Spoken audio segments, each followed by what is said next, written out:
Have you ever thought about quitting your job, leaving home, and starting a new life somewhere halfway across the world? Being comfortable in your 20s is probably the worst thing you can do. By not taking huge risks and making mistakes, you're not learning and you're not progressing. If you've ever felt like that, then let this video serve as inspiration for you.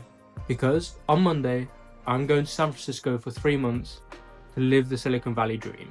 But first, we must start with the why. Ain't no bitch in my body. Are you a YouTuber? New beginnings, wake up high, the sun's going down. Time to start your day, bro. Can't keep being late on. Oh, you need the money if you gon' survive. Every night, shit, every day, shit. Dropping baby off and Now the why is probably the most important part, and it's going to be completely different for everyone. Because for me, I thought back to the phrase of you're the average of the 5 people you surround yourself with. And right now, I want to be surrounded by the smartest people in tech. And what better place to do that than in the heart of San Francisco? this every day, shit. Shut the fuck up, I don't want your conversation. Rolling marijuana, that's some cheap vacation. I forgot how steep these hills were, but this is where I've decided to stay.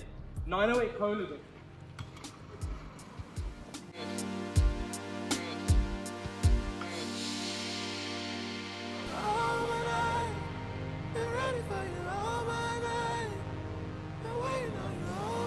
This is the co-working space. This is the kitchen. This is the garden.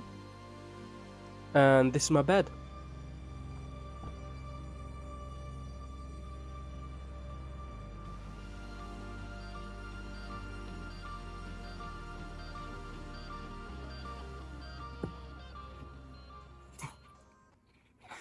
Already spilt it.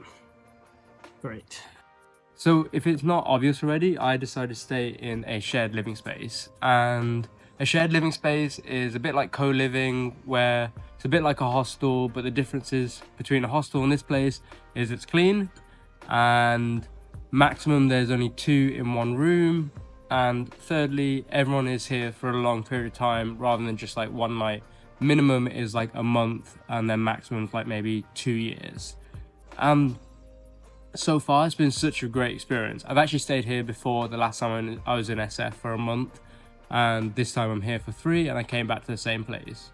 Before I moved the first time, I was looking for Airbnbs, hotels, or renting an apartment for 3 months. All 3 turned out to be way more expensive than this place, but that's not the reason I chose to stay here. I actually chose to stay here because I knew I didn't want to rent an apartment and go back home to an empty apartment every single day whilst being in the city. That would be the worst thing ever, especially when I knew no one here and had no friends here.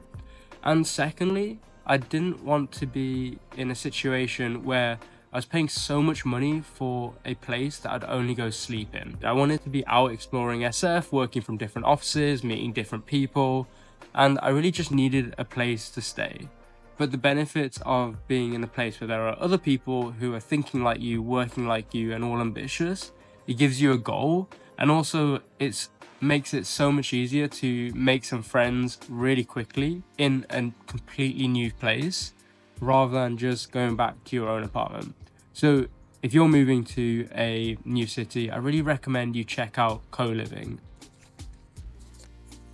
So next, I had to find a place I could work from. And as much as I love working from the co-working space at the bottom of our house, with the sick vibes of the monitors and the server rack and the air ducts above us, it's just not a long-term solution. So today is about finding a co-working space that I can work from, or an office that I can call home for a bit. And my goal was simple, was to find somewhere with people I already knew, people I got along with, and a good vibe around smart people. So I'm gonna go there now. And that's how we get around the city.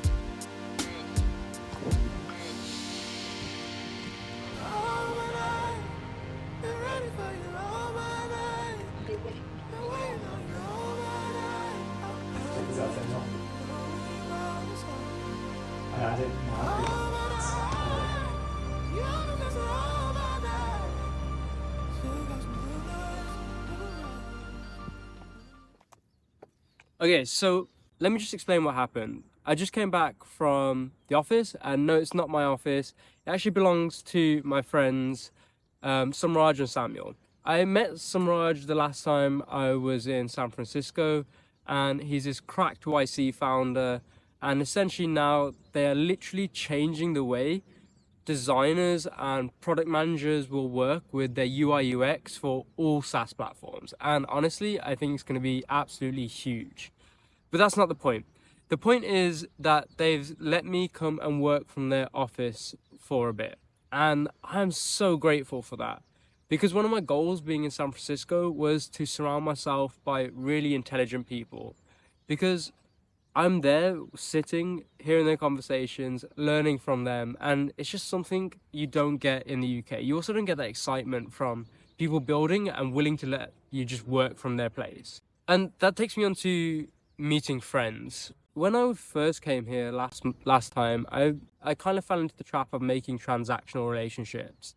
And it wasn't through my fault, but I would find friends through networking events, and I realized that a lot of people at networking events are going because they want to get something out of it, when that's not the way you should be making friends or lifelong relationships.